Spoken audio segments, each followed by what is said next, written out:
Hello, this is Kevin Gilbreth from Washworld Technical Support, and in this video we're going to talk about general maintenance for your razor wash system. We won't be able to get to everything in the complete maintenance schedule, but we definitely will get to the basics. You can find the complete listing of all maintenance procedures in section 6 of the razor manual. In the newest version of Razor, we're going to have service reminders that automatically come up on your wash view, and we'll start with that. When maintenance is required on the razor, a service reminder icon will come up on the lower left-hand side of the screen. It'll come up right here. To access your service reminder, press the maintenance menu button and go to service reminders. And in here it'll give you a list of different maintenance procedures based on cycle counts. So if we go to check drive belts and rollers, it'll give us a description of what needs to be done. Once you've done it, you can push to reset, and it will erase it from the screen. Also in this screen, in the lower left of this screen, there is upcoming service. So anything that comes up that is very close or is going to occur soon will come up in that too, so you can always hit those up right away.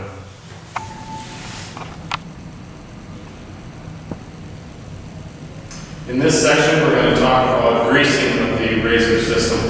There are 4 different points where the machine needs to be greased. We definitely don't recommend using pneumatic grease guns. We definitely just recommend using the manual pump grease gun. 4 different points.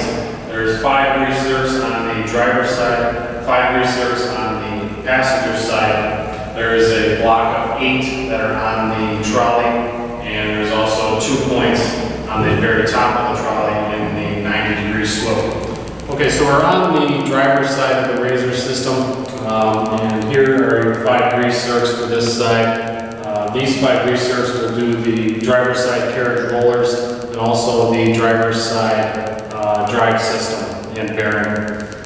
2 to 3 pumps of grease is all you should need. Should definitely be sufficient. And if you get excessive grease on the outside of the rollers, definitely wipe that off after greasing.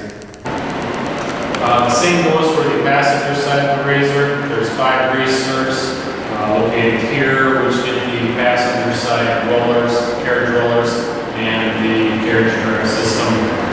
Same goes for this side. 2 to 3 pumps of grease should be sufficient. This is the trolley here. There's 8 grease zerks on the trolley. You may have to open up the front end of the fiberglass to access these, but all 8 of these will get all 8 rollers on the trolley. Here we are on the top of the razor trolley. There are 2 more grease zerks to get up here. It's on the 90-degree swivel where the main water supply for the spray arch comes in. These 2 grease zerks here, it is possible to over-grease. Basically, when you feel the grease gun stop, definitely stop. It is possible to blow out the seals in the swivel. And just as a reminder, if you do have an onboard drying system, there are additional grease zerks that need to be done. There's 2 on each side of the onboard end plates, and greasing in general always has to be done every 10,000 cycles of your razor machine. In this video section, we'll talk about belt tension. Now, in this instance, the carriage belt tension should be 1.5 inches from the top of the rail. Obviously, we have more than that because the carriage rail is a 3-inch by 3-inch tube. Where you measure the 1.5 inch sag should be in the center point of the rails with the machine in the home position. To make adjustments to the belt tension of the machine, you can do it either on the entrance or the exit side of the machine by loosening the bolts on your belt tensioner. You need a tighter, move the belt tensioner out to loosen it, move it in. In addition to checking the carriage belt tension, you also need to check the trolley belt tension. And doing this, you need to move the trolley in manual mode to the center of the trolley rails. Then place a straight edge across on the passenger side where the idler roller is. Place a straight edge across the top of your trolley rails. Make a measurement from that straight edge down to the top of that belt here, and also do the same in the center of the trolley rails. And and ensure that you have a 1/4 inch sag from the idler roller side to the center of the trolley rails. If you need to make adjustments, there are bolts on the outside of the end plate of this idler roller to either tighten or loosen the belt. Belt tension needs to be done every 10,000 cycles of your razor machine. Another important maintenance procedure is inspecting the razor E-chain. Inside this E-chain there are electrical cables and some hoses and your high pressure hose.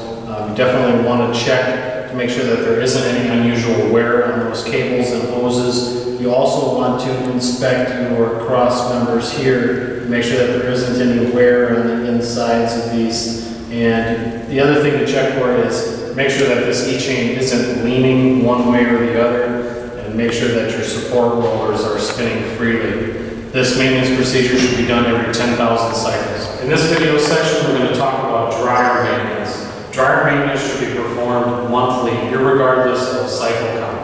Now, when inspecting these dryers, what you want to do is remove this inlet screen and the inlet cone and inspect your impeller for any cracks, any loose hardware on the axle and bushing on the inside. And once you've determined that that is fine, you can install everything back in, make sure that all of your hardware is tight. You want to make sure, once you have everything tight on all of your dryers, you turn it on and make sure that you don't hear any unusual noises. Just to reiterate, this definitely has to be done every month, regardless of cycle count. Now we'll talk about the high pressure pump maintenance. And one of the main parts of the maintenance for the high pressure pump is to remove this belt guard and inspect the belt and the sheaves that are inside there. What you want to check for is the belt, if you see any unusual wear. You also want to make sure that all your pulleys and your sheaves that are inside there, that there's no loose hardware and there isn't any vibration. Next we'll talk about changing the oil in the high pressure pump. When inspecting the oil level inside the high pressure pump, there's a sight gauge located on the right hand side of your pump station. It has a red dot in the center. The oil should go halfway through that red dot.